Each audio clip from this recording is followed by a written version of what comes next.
scared if you don't fit in. Look who's in the reject bin.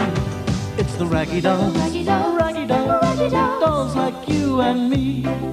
Raggy Dolls. Raggy Dolls. Raggy Dolls. Raggy Dolls. Made him perfectly. So if you got a bump on your nose or lumps on your toes, do not despair. Be like the Raggy Dolls and say I just don't care.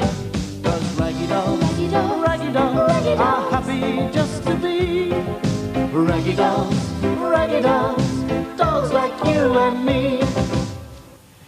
It was a bright and breezy morning, and the Raggy Dolls were happy and excited. I wish they wouldn't go so fast, thought Sad Sack. The night before, Hi-Fi had found a map.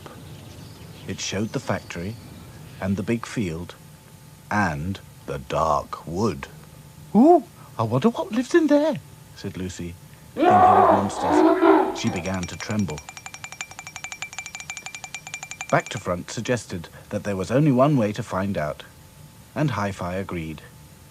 With an early start and a steady march across country, we could reach the dark wood by midday, said Hi-Fi.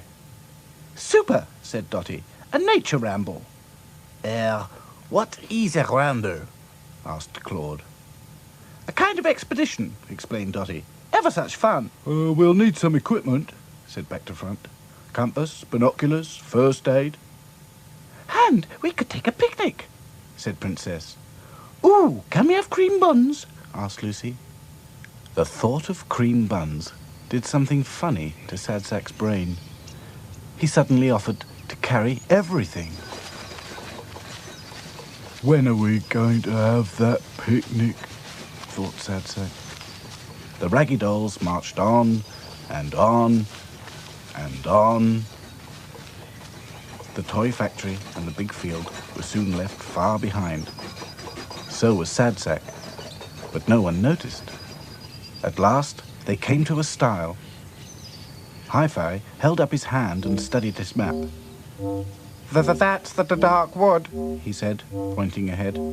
It looked big and mysterious and very dark. Zut alors, muttered Claude.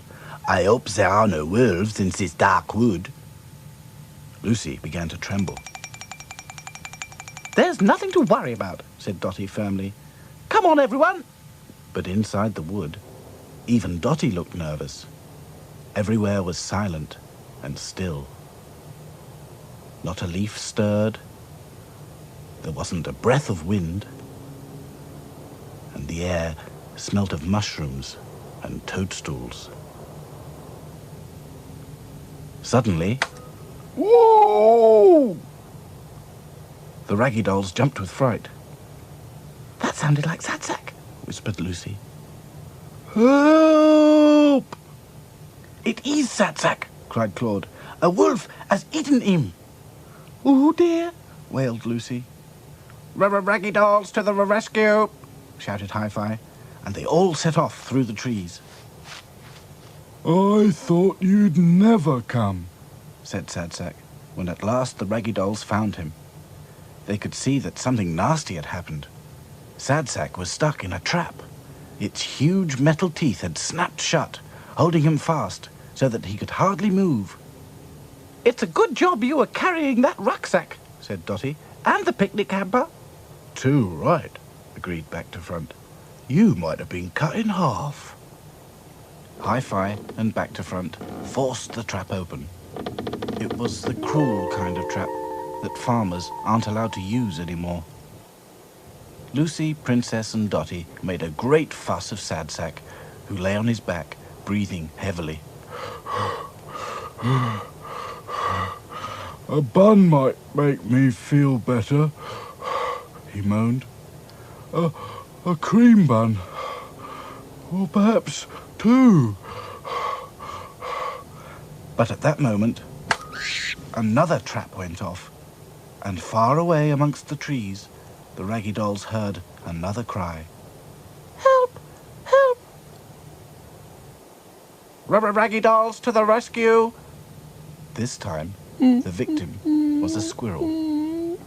dolls quickly freed it, but its tail would never look the same again.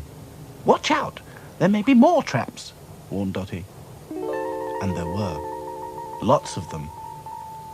Some were hidden in the grass, and some under the piles of leaves, and some amongst the tangled tree roots.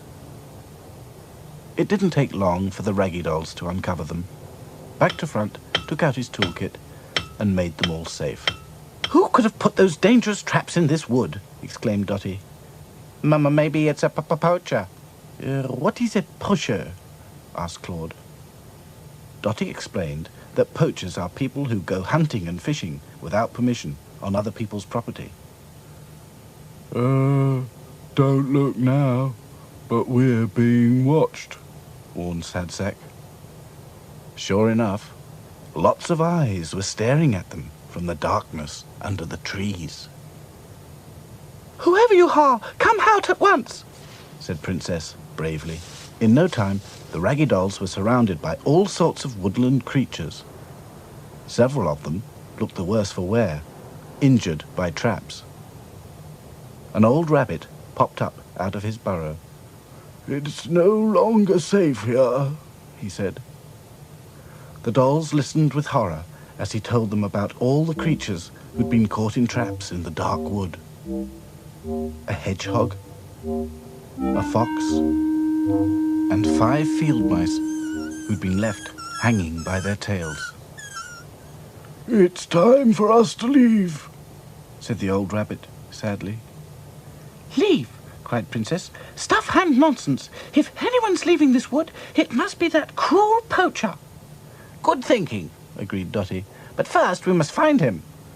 "No problem," called Back to Front. He was already up a tree, looking through the binoculars. In a clearing on the other side of the dark wood, he saw a man carrying a trap. "That's him," cried Back to Front. "He's just going into his tent." "Oh, how do we catch him?" asked Lucy nervously. "If he's in his tent, it's easy," said Hi-Fi. "I know just what to do. Listen."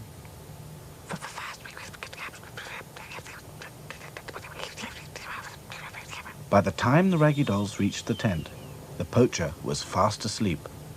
He'd been laying traps all night, so he was very tired. He didn't hear the Raggy Dolls creeping up on him.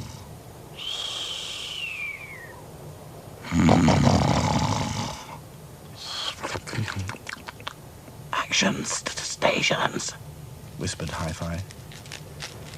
Dotty, Princess, Lucy and Claude loosened the pegs which held the tent to the ground. At the same time, Hi-Fi switched on his radio. He tuned it to the police wave band. Attention all cars! Attention all cars!" called Hi-Fi. "A poacher is camping in the clearing at the north end of the dark wood. He's using illegal traps. Over and out." Hi-Fi's radio made such a noise that the poacher stopped snoring and jumped up in alarm. And of course, down came the tent. He couldn't see where he was, and he fell into one of his own traps. It snapped shut on his beard, which made him look very silly. The police were soon on the scene. "Hello, hello, hello," said one. "What have we here? A poacher, caught red-handed.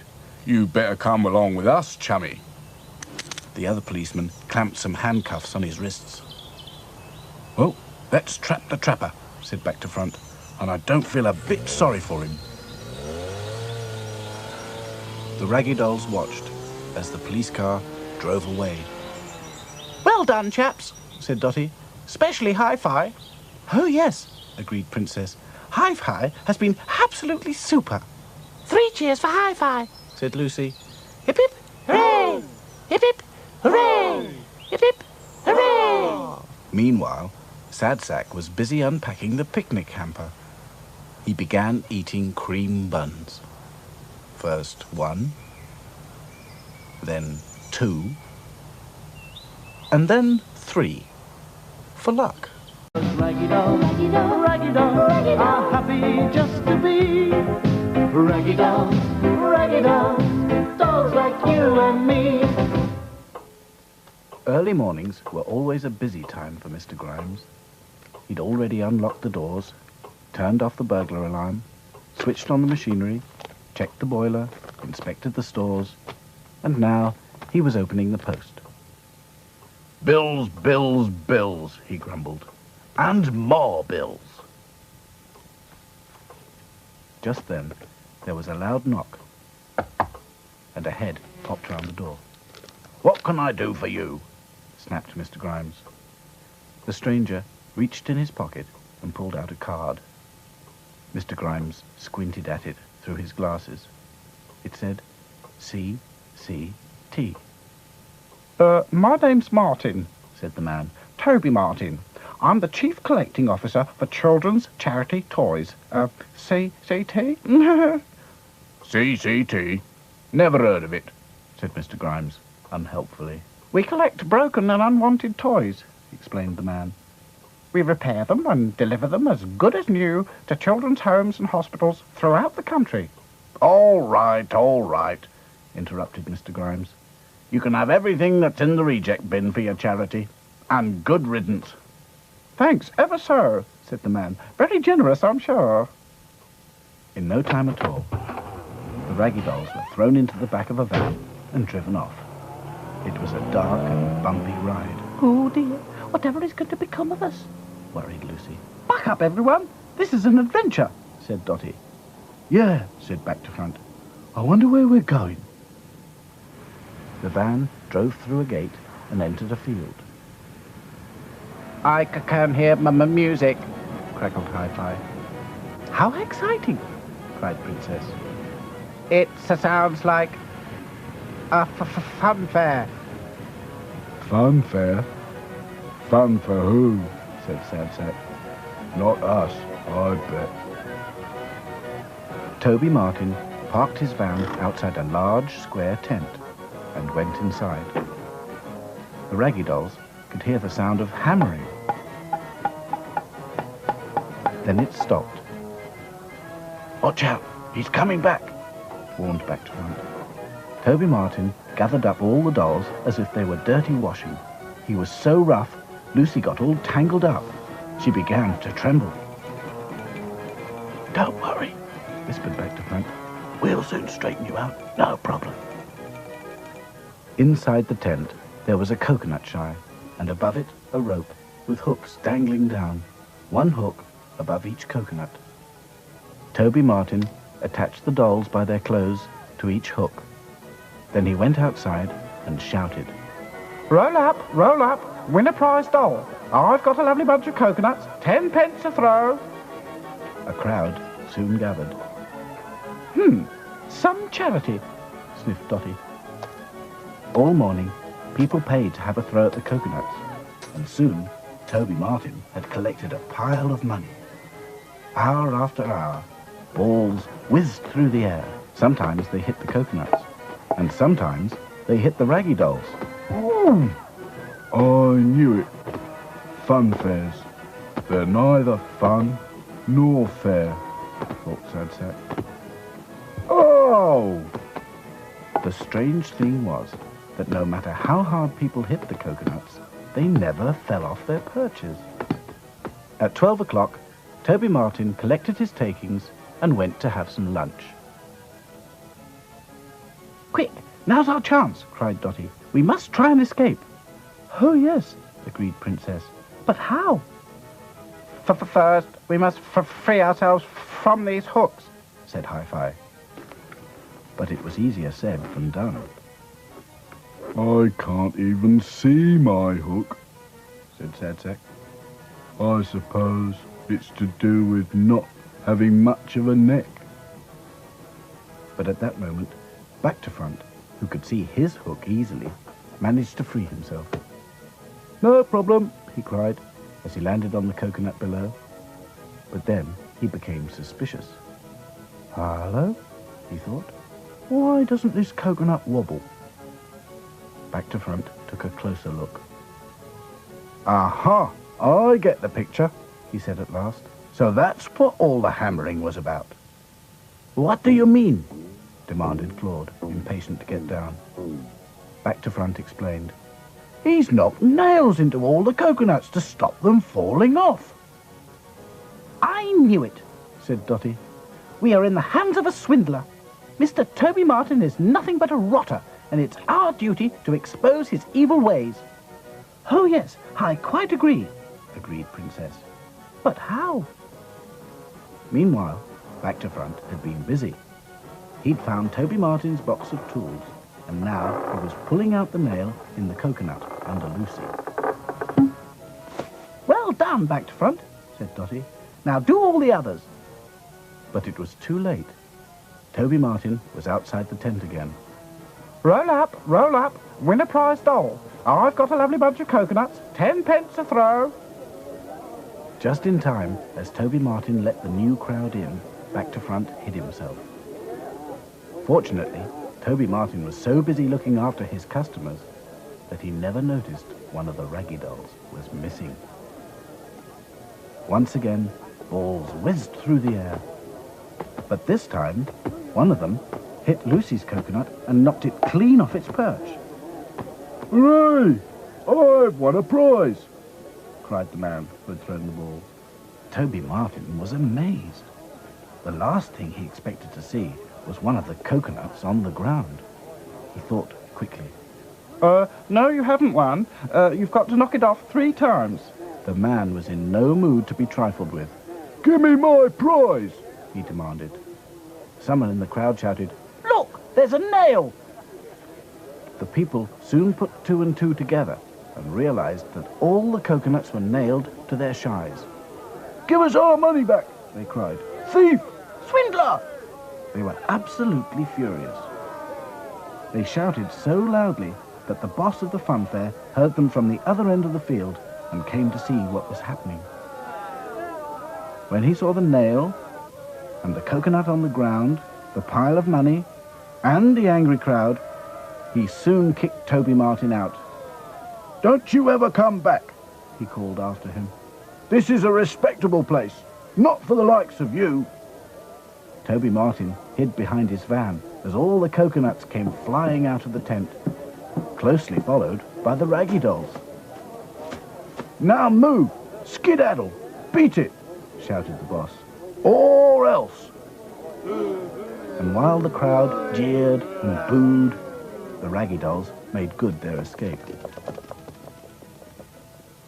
At last, when they thought they were quite safe, the Raggy Dolls stopped to catch their breath. What a frightful man. There are some adventures not worth having, agreed Dotty. Oh dear, puffed Sad Sack. All this excitement doesn't agree with me. I'm half the doll I used to be. I'm not surprised, panted Lucy. That hook has made a hole in your back and all your stuffing's coming out. Oh no, groaned Sad Sack. Everything happens to me. The Raggy Dolls carried Sad Sack the rest of the way home. Back in the factory, they soon found a box of stuffing and a bottle of glue. Hold your breath, said Dotty. Sad Sack held his breath as Hi-Fi poked stuffing back into the hole. When it was full again, Lucy dabbed on some glue. Sad Sack looked his old self again. Well, almost. He is looking a little lumpy, n'est-ce pas? Said Claude. No problem, replied Back to Front. Dotty will soon knock him back into shape. Thump him, Dotty! Righto, said Dotty.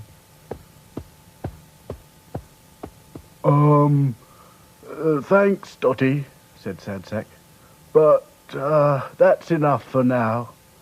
If you don't mind, I think I'll have a lie down. It's been one of those days. It's not much of a life when you're just a pretty face.